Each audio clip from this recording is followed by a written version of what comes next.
আমরা যে ভোলেনাথের আজ শ্রাবণ মাসের কিছু নিয়ম শৃঙ্খলা আছে,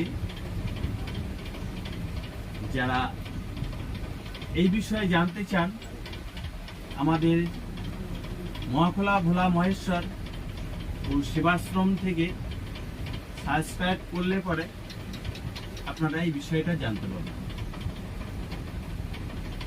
এই শ্রাবণ মাসটা হচ্ছে দেখবেন বিশেষ করে অনেক পোকামাকড় রোগ ব্যাধি গ্রস্ত বেশি হয়, কারণ এই শ্রাবণ মাসটাই ছিল একটা বিষের প্রভাব। এই যে বিষটা ঢেলেছিল সেই বিষটা হচ্ছে বাসুকি নাগ। এই বাসুকি নাগের এত বিষ পরিমাণে ছিল, সে নিজে সহ্য না করতে সমুদ্রে ঢালতে বাধ্য হয়েছে।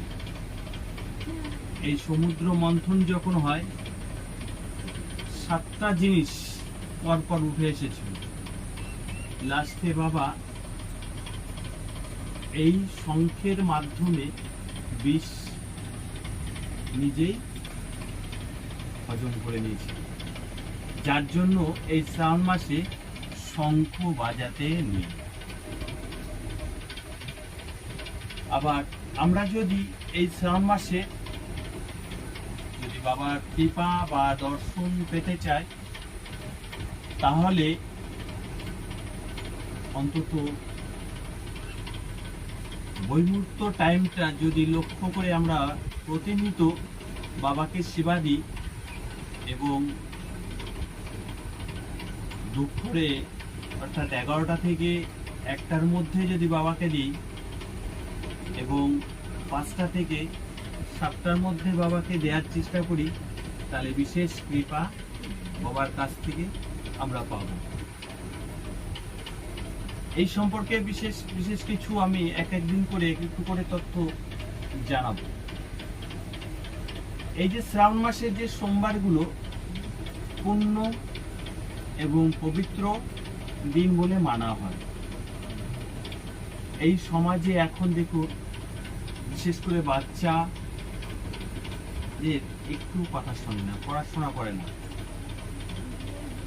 এই শ্রাবণ মাসে যদি কেউ একটা পান পাতা, লবঙ্গ এবং মধু দিয়ে বাবার নাম করে বাবার সেবা দেওয়া হয়, অথবা তার